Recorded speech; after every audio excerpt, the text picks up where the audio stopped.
basically what this says is that if you have a medical card, you can't be denied employment or lose your employment because of that fact.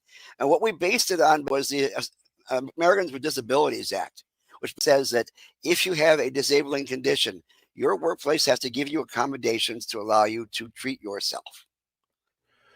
This is says public employees, right? These are only people who work for the government in the state of Florida.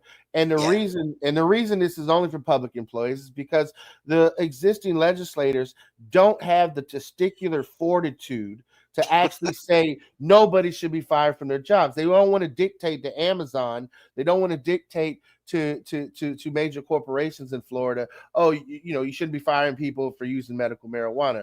So it's going to be just public employees, and that we hope in the future that the private sector will follow suit.